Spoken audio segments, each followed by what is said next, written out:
আসসালামু আলাইকুম সকলকে প্রীতি ও শুভেচ্ছা জানিয়ে শুরু করছি মেডিক নার্সিং কর্তৃক আয়োজিত আমাদের ধারাবাহিক আয়োজন অর্থাৎ প্রশ্ন ব্যাংক সলিউশন ক্লাস। আজকে আমরা বাংলা দ্বিতীয় পত্রের অর্থাৎ শব্দ এই টপিকটা থেকে বিভিন্ন নার্সিং পরীক্ষায় আসা প্রশ্ন ব্যাংকের খুব সহজ একটা ব্যাখ্যা জানবো।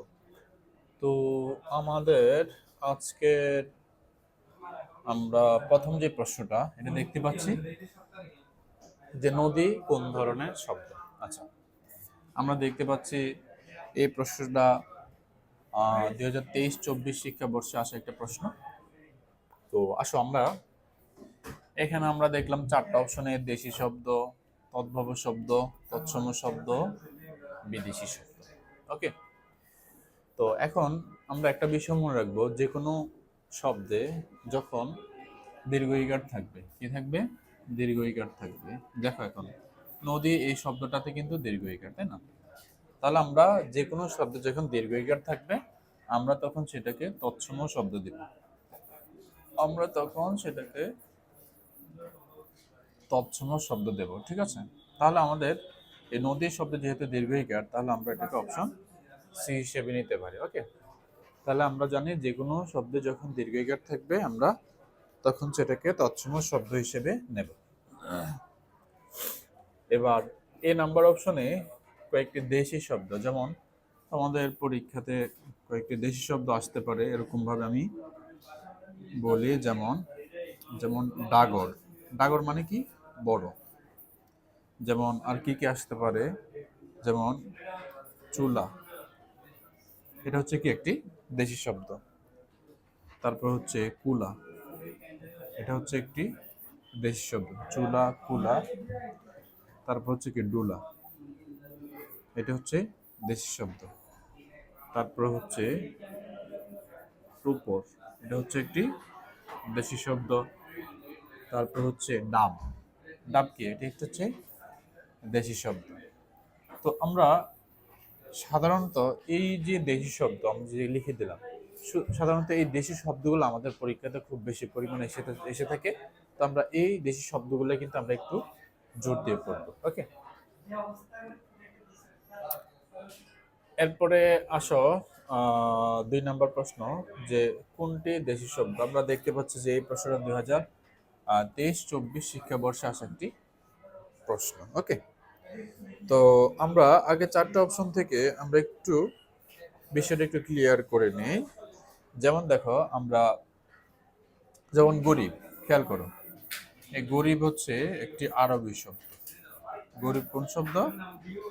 আরবি শব্দ। তাহলে আমি কিন্তু খুব সহজে কিন্তু এসি নাম্বার অপশনটা কিন্তু বাদ দিতে পারি। ওকে, এরপরে দেখো কেরানি হচ্ছে সংস্কৃত শব্দ। সংস্কৃত শব্দ, কেরানি কোন শব্দ? সংস্কৃত শব্দ। তাহলে আমি ডি নাম্বার অপশনটা বাদ দিতে পারি। আমাদের প্রশ্নটা বলা হচ্ছে নিচের কোনটি দেশি শব্দ। ওকে, এরপরে আমরা দেখলাম বি নাম্বার অপশন শিশি, এটা হচ্ছে একটা ফার্সি শব্দ। এটা হচ্ছে একটি ফার্সি শব্দ। তাহলে আমরা বি নাম্বার অপশনটা বাদ দিতে পারি।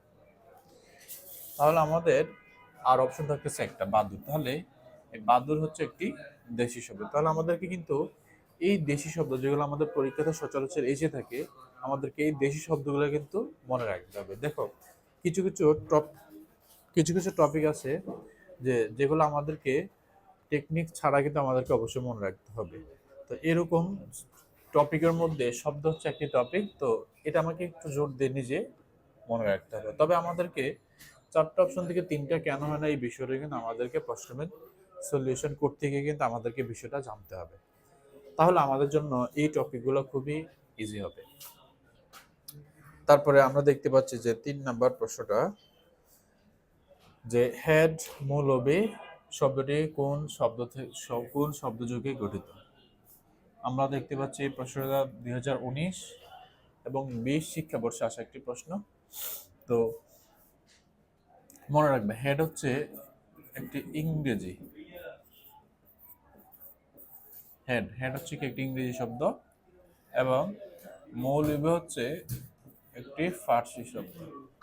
তাহলে আমাদের অপশন হচ্ছে এ নাম্বার। তাহলে হেড মৌলবী এটা হচ্ছে কি একটা ইংরেজি প্লাস ফার্সি শব্দযোগে গঠিত। আমরা 4 নম্বর প্রশ্নে দেখতে পাচ্ছি যে রিক্সা কোন ভাষার শব্দ। আচ্ছা, তার আগে আমি একটু খেয়াল করি যে আমাদের এ নাম্বারে তুর্কি, বি নাম্বারে পাঞ্জাবি, অবশ্য বি নাম্বারটা আচ্ছা ঠিক আছে, গুজরাটি ডি নাম্বার, এবং সি নাম্বার হচ্ছে কি জাপানি ভাষার শব্দ। ওকে, তো আমরা যদি একটু খেয়াল করি, এই রিক্সা হচ্ছে মূলত একটি জাপানি শব্দ। রিক্সা মূলত কি শব্দ? একটি জাপানি শব্দ। মনে রাখবা, যখন জাপানি শব্দ আমাদের পরীক্ষাতে আসবে তখন আমরা 2-3টা শব্দ মনে রাখবো। একটা হচ্ছে কি তোমার হাসনা হেনা, হাসনা হেনা, তারপর হচ্ছে রিক্সা, তারপর হচ্ছে কি হারিকিরি। ঠিক আছে, তাহলে আমাদের যখন জাপানি শব্দ আমাদের পরীক্ষাতে আসবে তখন আমরা এই কয়েকটা শব্দ মনে রাখবো, হাসনা হেনা, হারিকিরি, আরেকটা হচ্ছে কি রিক্সা। তো এইগুলো হচ্ছে কি, এগুলো হচ্ছে মূলত জাপানি ভাষার শব্দ।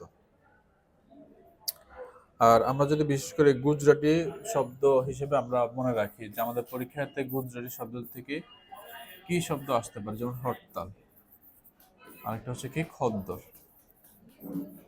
এই দুইটা শব্দ কিন্তু আমাদের পরীক্ষাতে এসে থাকে। তাহলে গুজরাটি শব্দ বললে কিন্তু আমরা এই দুইটা শব্দ অবশ্যই মনে রাখবো। আর আমরা যদি দেখি তুর্কি শব্দের মধ্যে একটা হচ্ছে তোমার চাকু, আর একটা হচ্ছে চাকর। এই দুইটা শব্দ ইম্পর্টেন্ট, আমরা এই দুইটা শব্দ অবশ্যই মনে রাখবো। ঠিক আছে, তো আমরা ঠিক এইভাবে কিন্তু আমরা এই শব্দগুলো একটু মনে রাখতে পারি। তাহলে পাঞ্জাবি থেকে যেমন শিখ, এটা কিন্তু একটা পাঞ্জাবি শব্দ। শিখ এই শব্দটাই মূলত ইম্পর্টেন্ট। তাহলে পাঞ্জাবি শব্দ শিখ, এটা আমরা অবশ্যই মনে রাখবো। দেখো 5 নম্বর প্রশ্নটা, নিচের কোনটি তদ্ভব শব্দ। তাহলে আমরা এই প্রশ্নটা দেখতে পাচ্ছি 2019 এবং 20 শিক্ষাবর্ষে আসা একটি প্রশ্ন। তাহলে এ নাম্বার চাঁদ, বি নাম্বার চন্দ্র, সি নাম্বার ধর্ম, ডি নাম্বার সূর্য। মনে রাখবো তদ্ভব শব্দের একদম তুমি দেখো 95% তুমি দেখবা কি চন্দ্রবিন্দু দিয়ে কিন্তু লেখা। তো তুমি যে শব্দটা তুমি দেখবা চন্দ্রবিন্দু, তুমি সেটা তদ্ভব শব্দ দিয়ে আসবা। এরপরও তোমাকে তদ্ভব শব্দটা কিন্তু কিছু তদ্ভব শব্দ কিন্তু আমাদের পরীক্ষায় জন্য ইম্পর্টেন্ট, এগুলো কিন্তু আমাদেরকে মনে রাখতে হবে। তো তার মধ্যে চাঁদ হচ্ছে একটি। তো এই টেকনিকটা তোমরা অবশ্যই মনে রাখতে পারো। অবশ্যই এই টেকনিকটা মনে রাখলে তোমাদের পরীক্ষাটা অনেক ইজি হবে। আর একটা বিষয় মনে রাখবা, তুমি যখন দেখবা যে যে শব্দে রেফ থাকবে, রেফ সেটাকে তুমি তৎসম শব্দ দিবা। তৎসম বা সংস্কৃত। কি বললাম? আমরা যে শব্দটাতে আমরা রেফ দেখব সেই শব্দটাকে আমরা সাধারণত কি দেব? তৎসম বা সংস্কৃত শব্দ দেব। এখন তৎসম বা সংস্কৃত শব্দ কি শুধু কি রেফ হবে, আর কিছু হবে না? অবশ্যই আরো যেমন আর কি কি থাকতে পারে, যেমন যেই প্রশ্নটার মধ্যে তোমার দীর্ঘ ইকার থাকবে, রেফ থাকবে, তারপরে জফলা থাকবে বা যুক্ত বর্ণ থাকবে, আমরা সেটাকে সাধারণত আমরা কি করতে পারি? তৎসম শব্দ হিসেবে দিতে পারি। তাহলে সি নাম্বার, ডি নাম্বার কিন্তু খুব ইজিলি কিন্তু বাদ দিতে পারে। আর এখানে যেহেতু বলছে তদ্ভব শব্দ, তাহলে আমরা চাঁদ এটাকে আমরা তদ্ভব শব্দ হিসেবে আমরা অ্যান্সার করতে পারি। ওকে, তাহলে এরকম ভাবে আমাদের পরীক্ষাতে আসতে পারে এরকম ভাবে কয়েকটা তদ্ভব শব্দ, যেমন হাত, আরেকটা হচ্ছে কি চামার। তাহলে হাত আরেকটা হচ্ছে চামার, তাহলে এটা হচ্ছে কি তদ্ভব শব্দ। তাহলে তাহলে আমরা 5 নম্বরে এ দিতে পারি। এবার আসি 6 নম্বর। আমরা দেখতে পাচ্ছি যে নিচের কোনটি মৌলিক শব্দ। এভাবে আমাদের প্রশ্নটা আসছে যে মৌলিক শব্দ কোনটি। তাহলে আমরা দেখতে পাচ্ছি এটা 20-21 শিক্ষাবর্ষে আসা একটি প্রশ্ন। এখন মৌলিক শব্দ এটা আমরা বুঝতে হলে বা এই প্রশ্নের অ্যান্সারটা বের করতে হলে আমাকে কি করতে হবে? যেমন দেখো, আমি একটু লিখে দেই, নোট করে দেই যে যে শব্দকে যে শব্দকে কি করা যাবে না, বিশ্লেষণ করা যাবে না। তাহলে আমরা মৌলিক শব্দটা আমরা কিভাবে বুঝবো? যে শব্দকে বিশ্লেষণ করা যাবে না। বিশ্লেষণ করা যাবে না মানেটা কি? যে শব্দকে সন্ধির মতো দুই ভাগ করা যাবে না, আমরা সেটাকে মৌলিক শব্দ হিসেবে নেব। যেমন দেখো, তুমি বিদ্যালয়টাকে কিন্তু খুব সহজে কিন্তু দুই ভাগে বিশ্লেষণ করতে পারো, যেমন বিদ্যা যোগ আলয় বিদ্যালয়। তো এরকম ভাবে কিন্তু যে শব্দটাকে সন্ধির মতো দুই ভাগে বিশ্লেষণ করা যাবে না, আমরা সেটাকে কি দেব? আমরা সেটাকে মৌলিক শব্দ হিসেবে নেব। আবার মৌলিক শব্দের শেষে কিন্তু তোমার কোনো প্রত্যয় থাকবে না। কি থাকবে না? শেষে প্রত্যয় থাকবে না। এটা লিখে রাখি, শেষে প্রত্যয় থাকবে না, কারণ এটা নিজে হবে একটা মূল শব্দ।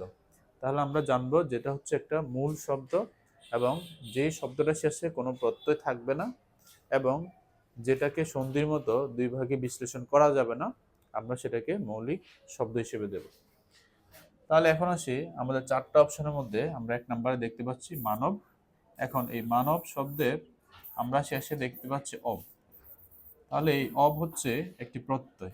তাহলে আমরা জানি যে মৌলিক শব্দের শেষে কখনো প্রত্যয় বসবে না। তাহলে আমাদের যে কোনো শব্দের শেষে যদি অব থাকে, তখন সেটা হবে কি? প্রত্যয়। তাহলে প্রত্যয় থাকবে না মৌলিক শব্দে। তাহলে আমরা কিন্তু এ নাম্বার অপশনটা কিন্তু খুব ইজিলি বাদ দিতে পারি। আমরা যখন দেখি বি নাম্বার অপশনটা, শীতল শব্দের শেষে হচ্ছে অল। এই অল হচ্ছে একটা প্রত্যয়। অল যে কোনো শব্দের শেষে থাকবে, তুমি সেটাকে প্রত্যয় হিসেবে নিবা। আর অল থাকবে যে শব্দে, সেটা মৌলিক শব্দ হবে না। তাহলে কিন্তু আমরা বি নাম্বার অপশনটাও কিন্তু ইজিলি বাদ দিতে পারি। এবার আসি সি নাম্বার গোলাপ, এবং ডি নাম্বার হচ্ছে কি গৌরব। তাহলে গৌরব শব্দের শেষে হচ্ছে কি অব। তাহলে আমরা তো জানি যে যে শব্দের শেষে অব থাকবে সেটা হচ্ছে কি তোমার মৌলিক শব্দ নয়, সেটা হবে সাধিত শব্দ। এখন সাধিত শব্দটা কি? তুমি যে দেখবা এটা শেষে প্রত্যয় থাকবে, এটা দুই ভাগে বিশ্লেষণ করা যাবে। আর মৌলিক শব্দ শেষে প্রত্যয় থাকবে না এবং দুই ভাগে বিশ্লেষণ করা যাবে না। তাহলে আমরা সি নাম্বারটা গোলাপ নিতে পারি, এবং গোলাপ নিজে হচ্ছে একটা মূল শব্দ, তাই না? এটা হচ্ছে নিজে মূল শব্দ, এবং এটা হচ্ছে একটা মৌলিক শব্দ। যেমন মৌলিক শব্দ যেমন আরেকটা লিখতে পারি, যেমন মা, তারপর হাত, এগুলো হচ্ছে কি মৌলিক শব্দ। আর যেমন দেখো, যদি প্রশ্নটি এইভাবে আসে যে মায়ের, এটা কি মৌলিক শব্দ? না, এটা কিন্তু মৌলিক শব্দ না। কেন? তুমি দেখো, এটাকে সন্ধির মতো দুই ভাগ করা যাচ্ছে, তাই না? মা যোগ এর, মায়ের, তাই না? তো এইভাবে যখন দেখবা সন্ধির মতো দুই ভাগ করা যাচ্ছে, তখন আমরা কি করব? ওই শব্দটাকে আমরা সাধিত শব্দ হিসেবে নেব। সাধিত শব্দ হিসেবে নেব। ওকে, আমরা 7 নম্বর প্রশ্ন দেখতে পাচ্ছি যে নামাজ কোন ভাষার শব্দ? ওকে, আচ্ছা। তো এখানে আমরা দেখতে পাচ্ছি যে এটা 2020-21 শিক্ষাবর্ষে আসা একটা প্রশ্ন। তো ওলন্দাজ 1 নম্বর অপশন, গ্রিক 2 নম্বর অপশন, ফার্সি 3 নম্বর, পর্তুগিজ 4 নম্বর। আচ্ছা দেখো, আমরা একটা নোট করে রাখি যে নামাজ, রোজা, গুনাহ। ওকে, তাহলে আমরা এটা মনে রাখি, নামাজ, রোজা, গুনাহ, দোজখ, বেহেশত, পয়গম্বর। নামাজ, রোজা, গুনাহ, দোজখ, বেহেশত, পয়গম্বর, ফেরেশতা।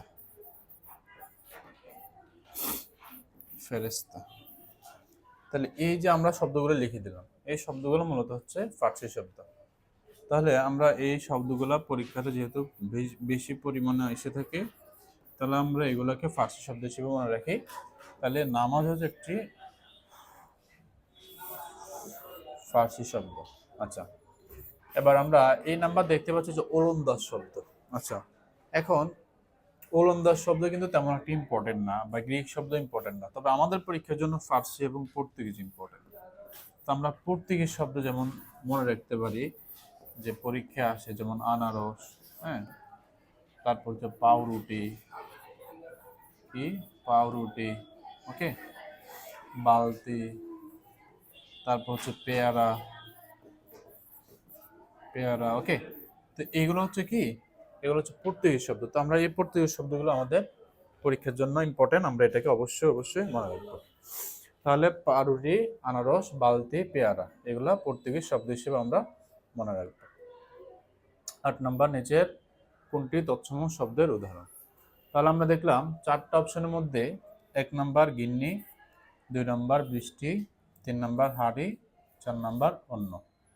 তাহলে আমরা যখন দেখব কোনো অপশনে যখন যুক্ত বর্ণ থাকবে অথবা অথবা কি থাকবে, রেফ থাকবে, কি থাকবে, রেফ থাকবে, তখন আমরা সেটাকে তৎসম শব্দ হিসেবে নেব।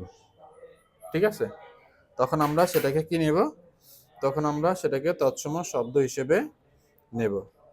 মনে রাখবা, তৎসম শব্দে কিন্তু যুক্ত বর্ণ থাকবে এবং রেফ থাকবে। ওকে, তো আমরা কিন্তু এই রেফ যে থাকবে এটা কিন্তু তৎসম শব্দ। এখন এই তৎসম শব্দ এখানে কিন্তু মূলত 2টা অপশন। আর হাড়ে এটা তো চন্দ্রবিন্দু, এটা চন্দ্রবিন্দু কখনোই তৎসম শব্দ হিসেবে বসে না। তাহলে সি নাম্বারটা কিন্তু আমরা খুবই ইজিলি বাদ দিতে পারি। তাহলে আমরা এইভাবে কিন্তু আমরা মনে রাখতে পারি। ওকে, তাহলে আমরা এটাকে অন্য অথবা বৃষ্টি যে কোনো একটা সঠিক উত্তর হিসেবে আমরা নিতে পারি।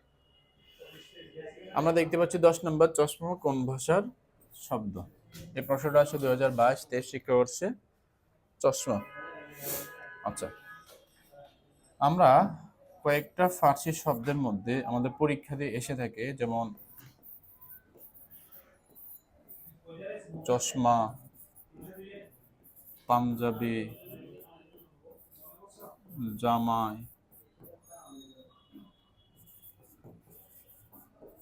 রুমাল, তারপরে হচ্ছে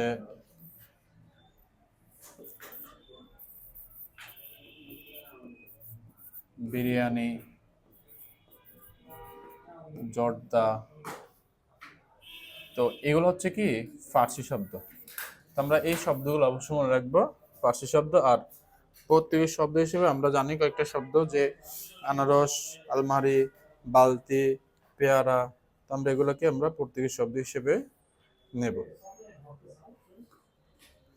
11 নম্বর, কোনটি বিদেশি শব্দের উদাহরণ? আচ্ছা, এখন আসি বিদেশি শব্দ। দেখো, আমরা 4টা অপশনে দেখি, খবর, আনারস, দোয়েল, চাউল। ওকে, তো তুমি দেখো বাকিগুলো কিন্তু দেশি শব্দ। আনারস একটু আগে কিন্তু আমরা পড়লাম, আনারস কোন শব্দ? পর্তুগিজ শব্দ, তাই না? আনারস হচ্ছে কি পর্তুগিজ শব্দ। তো পর্তুগিজ শব্দগুলো আমরা জানি কি কি বললাম, যে বালতি, পেয়ারা, আনারস, পাউরুটি, পাউরুটি। ওকে, এগুলো হচ্ছে কি পর্তুগিজ শব্দ। তার মানে এই যে বিদেশি শব্দ, এখানে অ্যান্সারটা হবে কি বি নাম্বারটা। তাহলে বি নাম্বারটা হচ্ছে কি পর্তুগিজ শব্দ। ওকে, তো আমরা ঠিক এইভাবে প্র্যাকটিস করব। আর আমরা যখন দেখি 12 নম্বরটা, নিচের কোনটি দেশি শব্দ? তাহলে এই প্রশ্নটা আসছে 2022-23 শিক্ষাবর্ষে, যে নিচের কোনটি দেশি শব্দ। দেখো, এখন এই 4টা অপশন থেকে আমরা কয়েকটা দেশি শব্দ ইম্পর্টেন্ট, যেগুলো আমাদের পরীক্ষাতে এসে থাকে। যেমন দেখো, যেমন আমরা লিখতে পারি যে খোকা, তারপরে হচ্ছে টোপর, তারপরে হচ্ছে খোকা, টোপর, তারপর হচ্ছে ডিঙ্গি। আমরা ওই যে ডিঙ্গি নৌকা, ডিঙ্গি নৌকা আছে না, তাহলে ওই ডিঙ্গি শব্দটাকে বলা হচ্ছে এখানে। তাহলে ডিঙ্গি, এরপর হচ্ছে ডাগর। ডাগর মানে হচ্ছে কি বড়, ডাগর মানে হচ্ছে বড়। এরপর আমরা লিখতে পারি চুলা, ডুলা, তারপর হচ্ছে কুলা। তাহলে এই শব্দগুলো আমাদের পরীক্ষাতে এসে থাকে। তো এই দেশি শব্দগুলো আমরা একটু গুরুত্ব দিয়ে পড়ব। তাহলে আমরা এখানে সঠিক উত্তর হিসেবে আমরা খোকা এটা নিতে পারি। আর লুঙ্গি এবং ফুঙ্গি, আরেকটা লিখে নিই ফুঙ্গি, এটা আবার পরীক্ষাতে এসে থাকে। তাহলে এই দুটি শব্দ হচ্ছে মায়ানমার, মায়ানমার। তাহলে লুঙ্গি ফুঙ্গি এই দুটি শব্দ হচ্ছে কি মায়ানমার শব্দ, বা তোমার বার্মা, এভাবে তোমার অপশনে থাকতে পারে। আচ্ছা, এরপরে দেখো যে 13 নম্বর প্রশ্নটা, যে মেলানিন কোন দেশীয় শব্দ? মেলানিন কোন দেশীয় শব্দ? আচ্ছা, আমরা জাপানি দেখতে পাচ্ছি, ইতালি, জার্মানি, তারপর হচ্ছে ফার্সি। আচ্ছা, এখন আসো এই যে মেলানিন, এটা খুব তেমন একটা পরীক্ষায় আসে না। এটা এই শব্দটা কিন্তু আমাদের পরীক্ষাতে একবার এসেছিল, তবে বাকিগুলো কিন্তু রিপিট হয়। যেমন কি রিপিট হয়, কি কি শব্দ আমাদের পরীক্ষাতে রিপিট হয়? যেমন ফার্সি শব্দ, পর্তুগিজ শব্দ, এরপরে ফরাসি শব্দ, এরপরে তৎসম শব্দ, দেশি শব্দ। এই শব্দগুলো কিন্তু আমাদের পরীক্ষাতে খুব বেশি রিপিট হয়, আর বাকিগুলো কিন্তু তেমন একটা রিপিট হয় না। যেমন দেখো মেলানিন, এটা একবার আসছিল, আর আমরা এটা মনে রাখবো মেলানিন হচ্ছে কি একটা জার্মানি শব্দ। মেলানিন এটা হচ্ছে কি একটা জার্মানি শব্দ, মেলানিন। ওকে, তো মেলানিনটা কি?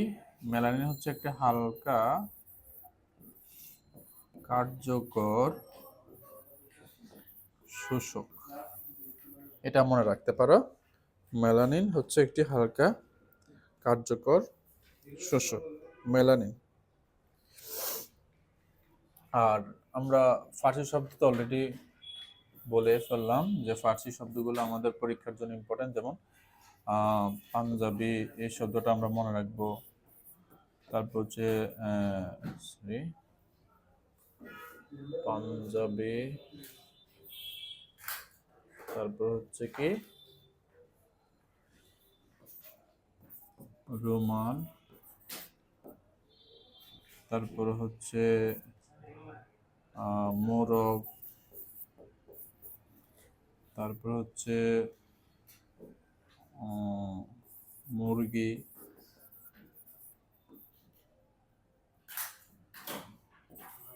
তরমুজ, তারপর হচ্ছে শালগম, মরিচ, তারপর হচ্ছে সবজি। এগুলো ইম্পর্টেন্ট, অবশ্যই এগুলো শিখে নেবা। তাহলে আমাদের পরীক্ষাতে এই শব্দগুলো কিন্তু ঘুরে ফিরে আমাদের পরীক্ষাতে এসে থাকে। আসা এবার 14 নম্বর, যে নিচের কোনটি জোর কলম শব্দের দৃষ্টান্ত? দৃষ্টান্ত মানে হচ্ছে উদাহরণ। আমরা দেখতে পাচ্ছি এই প্রশ্নটা 2015 এবং 16 শিক্ষাবর্ষে আসা একটি প্রশ্ন। এখন আসি যে জোর কলম শব্দের দৃষ্টান্ত, এটা মানেটা কি? মানে তুমি দেখবা দুটি আলাদা শব্দ থাকবে। কি থাকবে?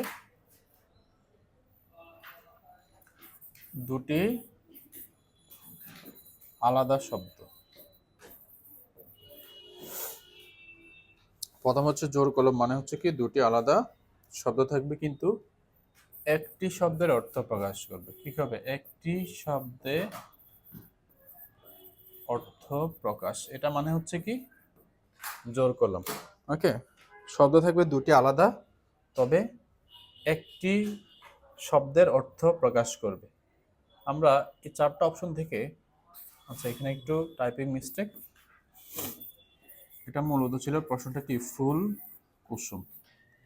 তো আমরা এই সি নাম্বার অপশনে এই যে ফুল, এটা হচ্ছে একটা ইংরেজি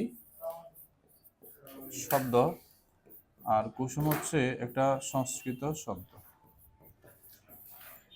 তাহলে এটা কিন্তু দুটি আলাদা শব্দ, কিন্তু ফুল কুসুম দুটি আলাদা শব্দ হলেও এটা কিন্তু একটি শব্দের অর্থ প্রকাশ করে। সেটা কি? একটি শব্দের অর্থ। তাহলে ফুল কুসুম বলতে চোখের রোগ, চোখের রোগের কথা বোঝানো হচ্ছে। তাহলে আমরা এটা অবশ্যই মনে রাখবো, ফুল কুসুম বলতে একটা চোখের বিশেষ রোগের কথা বলা হচ্ছে। তাহলে আমরা 14 নম্বরটা আমরা ফুল কুসুম সঠিক উত্তর হিসেবে আমরা নিতে পারি। তারপরে আসো, নিচের কোনটি আরবি শব্দ? আচ্ছা,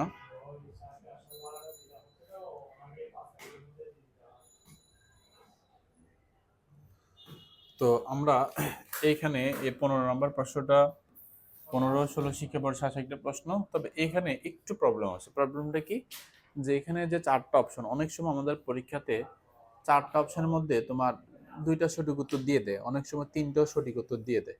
এটা কেন হয়? এটা তোমার তোমাকে কনফিউজ করার জন্য হতে পারে। কিন্তু এই টাইপের যখন তুমি দেখবা যে 2টি সঠিক উত্তর, তখন তুমি কি করবা, 2টি বা 3টিও থাকতে পারে। এটা কিন্তু ভর্তি পরীক্ষা।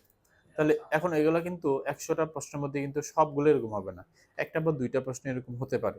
তাহলে সেই ক্ষেত্রে তুমি যে কোনো একটা উত্তর দিবা। যে কোনো একটা বলতে, যদি ওই 4টা অপশনে যদি 2টা থাকে, তাহলে 2টার মধ্যে যেটা সঠিক তোমরা সেটা দিবে। এখন আসি, আমাদের এই প্রশ্নটার মধ্যে কিন্তু বলা হচ্ছে যে নিচের কোনটি আরবি শব্দ। তো তুমি একটা বিষয় মনে রাখবা, যে এখানে বলা হচ্ছে আরবি শব্দ কোনটি। 4টা অপশনের মধ্যে, যেমন দেখো খোদা, এটা হচ্ছে একটা ফার্সি শব্দ। এখন এটা কিন্তু আমরা খুব ইজিলি বাদ দিতে পারি। কিন্তু তুমি দেখো বাকি যে 3টি অপশন, এই বাকি 3টি অপশনে কিন্তু আরবি শব্দ। যেমন ইমান, এটা আরবি শব্দ। আবার আদালত, এটা আরবি শব্দ। দোয়াত, এটাও আরবি শব্দ। তাহলে কিন্তু আমরা এখান থেকে বি নাম্বারটা নিতে পারি, অথবা সি নাম্বার, অথবা আমরা ডি নাম্বারটা সঠিক উত্তর হিসেবে আমরা নিতে পারি। তো এইভাবে কিন্তু তোমাকে কনফিউজ করতে পারি। তো এই কথাগুলো কিন্তু অবশ্যই মনে রাখবা। এবার আসি, এলাচি কোন ভাষার শব্দ? আমরা দেখতে পাচ্ছি এই প্রশ্নটা 2016 এবং 17 শিক্ষাবর্ষে আসা একটি প্রশ্ন। এলাচি কোন ভাষার শব্দ? তো এখানে দেখো আরবি শব্দ দেখতে পাচ্ছি, হিন্দি। দেখো হিন্দি শব্দের মধ্যে পানি শব্দটা কিন্তু আমাদের পরীক্ষাতে আসে। পানি হচ্ছে হিন্দি শব্দ। আচ্ছা, ফরাসি দেওয়া আছে, তারপর হচ্ছে চীনা। এখন আসো, এই চীনা শব্দের মধ্যে এই যে স, এটা থাকবেই। যেমন চীনা কয়েকটা শব্দের মধ্যে আমি বলি, যেমন দেখো চা, তারপর হচ্ছে কি চিনি, হ্যাঁ, তারপর হচ্ছে এলাচি। তো এগুলো মনে রাখবা, এগুলো হচ্ছে কোন শব্দ? চীনা ভাষার শব্দ। তাহলে চীনা শব্দের মধ্যে এরকম ভাবে এই যে ছ, এই বিষয়টা কিন্তু প্রায় সময় থাকে। তাহলে এরকম ভাবে থাকবে। যেমন আরো লিখতে পারি যে লিচু, হ্যাঁ, লুচি, হ্যাঁ, এগুলো কিন্তু প্রত্যেকটা কিন্তু চীনা শব্দ। তাহলে আমরা এই কথাগুলো মনে রাখবো। তাহলে এলাচি কোন ভাষার শব্দ? এটা হচ্ছে একটি চীনা ভাষার শব্দ। ওকে, এরপর আমরা দেখতে পাচ্ছি যে 17 নম্বর প্রশ্নটা 2018 এবং 19 শিক্ষাবর্ষে আসা একটি প্রশ্ন, যে যে সকল শব্দ সংস্কৃত ভাষা হতে প্রাকৃতের মধ্য দিয়ে পরিবর্তিত রূপে বাংলা ভাষায় স্থান পেয়েছে তাকে বলে। আচ্ছা, এখানে আমরা 4টা অপশন দেখতে পাচ্ছি। মূলত এটা কিন্তু একটা তদ্ভব শব্দের সংজ্ঞা। এই যে সংজ্ঞাটা পড়লাম, এটা হচ্ছে কি মূলত তদ্ভব শব্দের সংজ্ঞা। এখন শব্দের যে সংজ্ঞা, এগুলো কিন্তু আমাদেরকে কিন্তু মুখস্থ করতে হবে। এটা কিন্তু বোঝার কিছুই নেই। এটা তোমাকে তোমাকে এই বিষয়টা কষ্ট করে মুখস্থ করতে হবে। এরপর আসো আমরা 18 নম্বর, যে ফরাসি ভাষার শব্দের উদাহরণ কোনটি? ডিপ্লোমা 2018 এবং 19 আসা প্রশ্ন। ওকে, আচ্ছা, আমরা আগে অপশনগুলো বাদ দিই। হরতাল হচ্ছে একটা গুজরাটি, হরতাল কি একটা গুজরাটি শব্দ। তাহলে এই নাম্বারটা কিন্তু আমরা খুব ইজিলি বাদ দিতে পারি। পাদ্রি, এটা হচ্ছে একটা পর্তুগিজ শব্দ। পাদ্রি কোন শব্দ? একটা পর্তুগিজ শব্দ। তাহলে এই নাম্বারটা আমরা বাদ দিতে পারি। আর কোপন এবং তোপ, এই দুইটার মধ্যে এই তোপ হচ্ছে একটা তুর্কি ভাষার শব্দ। তোপ কোন শব্দ? তোপ হচ্ছে একটা তুর্কি ভাষার শব্দ। আর কোপন হচ্ছে মূলত একটা ফরাসি ভাষার শব্দ।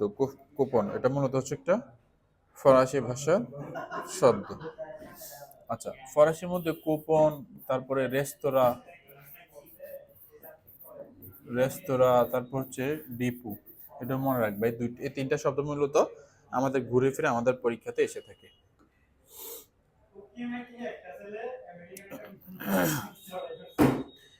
খ্রিস্টান কোন ধরনের শব্দ? 18-19 শিক্ষাবর্ষে আসা প্রশ্ন, খ্রিস্টান কোন ধরনের শব্দ? আমরা এই নাম্বার দেখতে পাচ্ছি বিদেশি শব্দ, বি নাম্বার মিশ্র শব্দ, সি নাম্বার তৎসম শব্দ এবং ডি নাম্বার হচ্ছে কি অর্ধ তৎসম শব্দ। ওকে, এখন আসি এই খ্রিস্টান, এটা মূলত হচ্ছে একটা ইংরেজি শব্দ। কোন শব্দ? এটা মূলত হচ্ছে একটা ইংরেজি শব্দ। এখন তুমি চারটা অপশনে দেখো তো ইংরেজি শব্দ কিন্তু নাই। তাহলে ইংরেজি শব্দ বলতে মূলত বিদেশি শব্দকে মূলত বোঝানো হচ্ছে। তাহলে ইংরেজি শব্দ দিয়ে আমাদেরকে মূলত বিদেশি শব্দকে বোঝানো হচ্ছে। ওকে, তো আমরা এইভাবে আমরা মনে রাখতে পারি। যেমন ইংরেজি শব্দের মধ্যে আমাদের পরীক্ষাতে আসতে পারে যেমন কলেজ, ইউনিভার্সিটি। ইউনিভার্সিটি তোমরা নিজেরা লিখে নিবে। ওকে, তো কলেজ, ইউনিভার্সিটি, তারপর হচ্ছে টিন, এটা ইম্পর্টেন্ট। হ্যাঁ, তারপর হচ্ছে স্কুল। ওকে, স্কুল, কলেজ, ইউনিভার্সিটি, টিন, তারপর হচ্ছে ইউনিয়ন। হ্যাঁ, এগুলো হচ্ছে ইংরেজি শব্দ, এগুলো আমাদের পরীক্ষাতে ঘুরে ফিরে এসে থাকে। তাহলে college, school, college, university, tin, তো আমরা এগুলো মনে রাখবো। আচ্ছা, 20 নম্বর, রিক্সা শব্দটি কোন ভাষা থেকে এসেছে? এটা কিন্তু আমরা একটু আগে পড়লাম যে রিক্সা শব্দটি জাপানের শব্দ, তাই না? একটু আগে পড়লাম আমরা। এবং হারিকিরি, এটাও কিন্তু একটা জাপানের শব্দ, হারিকিরি। তাহলে রিক্সা, হারিকিরি, এই দুইটা কথা আমাদের পরীক্ষাতে এসে থাকে। আর চীনা শব্দের মধ্যে আমাদের পরীক্ষাতে সচরাচর এসে থাকে এরকম কয়েকটা চীনা শব্দের মধ্যে আমরা একটু আগে তোমাদেরকে বলেছিলাম। যেমন দেখো, চা, চিনি, তাই না? চা, চিনি, লিচু, লুচি, ঠিক আছে? ওই চীনা শব্দের মধ্যে তুমি দেখবা যে চ, এই কথাটা কিন্তু থাকবে।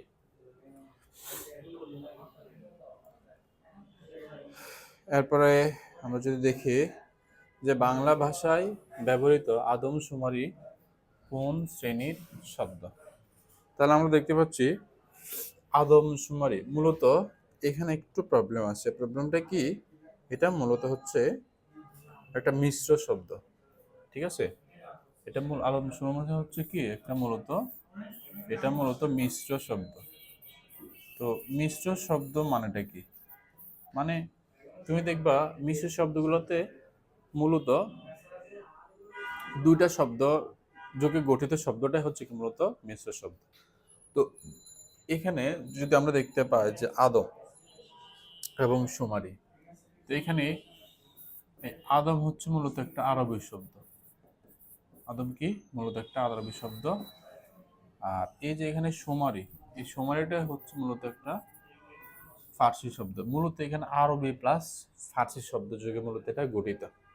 তো এখানে কিন্তু দুইটা অপশন। তাহলে আমরা এইভাবে যদি প্রশ্ন আসে তাহলে তুমি জাস্ট ফার্সি শব্দটা লিখে দিলেই হবে। ওকে, তাহলে আরবি প্লাস ফার্সি শব্দ, অথবা তুমি আরবি শব্দ দিতে পারো, কারণ এটা দুইটা শব্দ যোগে কিন্তু গঠিত।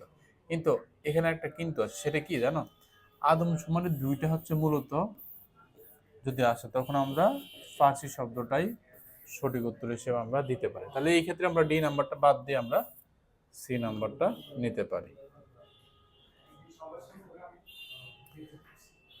পর্তুগিজ ভাষা থেকে নিচের কোন শব্দটি বাংলা ভাষায় অন্তর্ভুক্তিকরণ হয়েছে? ওকে, বা আত্মীকরণ হয়েছে। আমরা একটা একটা অপশন বাদ দেই। আমরা দেখতে পাচ্ছি এটা 2018 এবং 19 শিক্ষাবর্ষে আসা একটি প্রশ্ন। তো এই নাম্বারে চেয়ার, চেয়ার হচ্ছে মূলত হচ্ছে একটা ইংরেজি শব্দ। তো আমাকে তো বলা হচ্ছে যে কোনটি পর্তুগিজ ভাষা থেকে আগত শব্দ। তাহলে আমরা কিন্তু চারটা অপশন থেকে আমরা যদি চেয়ার এটা ইংরেজি শব্দ, আমরা এটা বাদ দিতে পারি। এখন আসি বি নাম্বার অপশন, এটা হচ্ছে কি বালতি। এখন আমাদেরকে বলা হচ্ছে পর্তুগিজ ভাষা থেকে আগত শব্দ কোনটি। তো আমরা বি নাম্বারটা আমরা নিতে পারি, তবে আমরা বাকি অপশনগুলো আমরা দেখে নেব। এখন আসি ডি নাম্বার হচ্ছে হরতাল। তো আমাদের এই হরতাল এই শব্দটা মূলত হচ্ছে একটা গুজরাটি শব্দ। হরতাল হচ্ছে কি মূলত হচ্ছে একটা গুজরাটি শব্দ। তাহলে আমরা ডি নাম্বারটা খুব ইজিলি বাদ দিতে পারি। তো আমরা বি নাম্বারে যে বালতি এই শব্দটা লিখলাম। তো আমাদের পরীক্ষাতে পর্তুগিজ ভাষা থেকে আগত শব্দের মধ্যে ইম্পর্টেন্ট হচ্ছে যে বালতি, আনারস, তারপর হচ্ছে পেঁপে, তারপর হচ্ছে পাউরুটি, ঠিক আছে। তো আমাদের পরীক্ষাতে সচরাচর এই শব্দগুলা পর্তুগিজ ভাষা থেকে আগত শব্দের মধ্যে আমাদের পরীক্ষাতে এসে থাকে। তাহলে আমরা এই শব্দগুলো অবশ্যই মনে রাখবো, ওকে। আর আমরা সর্বশেষ এখানে দেখতে পাচ্ছি শরবত। এই শরবত হচ্ছে মূলত একটি আরবি শব্দ, তবে এটা কিন্তু আমাদের পরীক্ষাতে কিন্তু সচরাচর আসে না। তাহলে আমরা সি নাম্বারটা বাদ দিতে পারি। তাহলে আমাদের আর অপশন থাকছে একটা, তাহলে আমরা এটা সঠিক উত্তর হিসেবে বি নাম্বারটা নিতে পারি। এবার আসি 22 নাম্বার, রিক্সা কোন ভাষার শব্দ। আমরা অলরেডি কিন্তু এই শব্দটা দেখলাম যে অনেকগুলা প্রশ্নে কিন্তু এটা রিপিট হচ্ছে। তো এরকমভাবে রিপিট হয় কোন কোন শব্দ, যেমন দেখো জাপানিজ শব্দ রিপিট হয়, পর্তুগিজ শব্দ রিপিট হয়, এবং দেশি শব্দ এবং তৎসম শব্দ। মনে রাখবে এই চারটা শব্দ কিন্তু সবচেয়ে বেশি রিপিট হয়। আমরা একটু আগে কিন্তু এই প্রশ্নটা কিন্তু সলভ করে আসছি যে রিক্সা এবং হারিকিরি, আমরা এই দুইটা শব্দ কিন্তু আমরা মনে রাখবো জাপানি শব্দ। তাহলে জাপানের শব্দের মধ্যে প্রত্যেক বছর যদি প্রশ্ন আসে এই দুইটা শব্দ আসবে, তাহলে আমরা খুব ইজিলি এটা জাপানের শব্দ হিসেবে নিতে পারি। আর গুজরাটি তো হবে না, তবে গুজরাটির থেকে আমাদের পরীক্ষাতে যদি প্রশ্ন আসে তাহলে হরতাল কোন শব্দ, গুজরাটি শব্দ। এই শব্দটাই মূলত আমাদের পরীক্ষাতে এসে থাকে। আর পাঞ্জাবি শব্দ এটা তেমন একটা ইম্পর্টেন্ট না, তবে যদি পরীক্ষাতে আসে যে শিখ, এটা কোন শব্দ, আমরা দিব এটা পাঞ্জাবি শব্দ, ওকে। আর তুর্কি শব্দের মধ্যে আমরা দিতে পারি যে কাছে, এটা কোন শব্দ, তুর্কি শব্দ। তো আমরা ঠিক এইভাবে প্রশ্নগুলো আমরা ব্যাখ্যা করতে পারি। এবার 23 নাম্বারটা তোমরা অবশ্যই জানবা যে 23 নাম্বার প্রশ্নটা কিন্তু রিপিট হচ্ছে। আমরা কিন্তু দেখতে পাচ্ছি এই টাইপসের প্রশ্নটা আরো অনেকবার এসেছিল। তো তুমি দেখো তদ্ভব শব্দ যখন আমাদের পরীক্ষাতে আসবে তখন আমরা দেখব প্রায় 95% ক্ষেত্রে আমরা দেখতে পাচ্ছি যে এই একটা শব্দই আমাদের এসে থাকে, চাঁদ। এবং তদ্ভব শব্দের মধ্যে কি থাকে, একটা চন্দ্রবিন্দু থাকে, তাই না।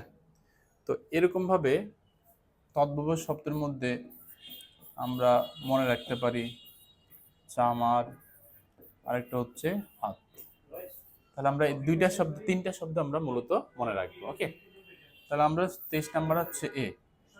আর ধর্ম এবং সূর্য, এই দুইটা শব্দ হচ্ছে কি তৎসম শব্দ। তাহলে তদ্ভব শব্দ কোনটি, চাঁদ। তাহলে এটাও কিন্তু একটা তৎসম শব্দ।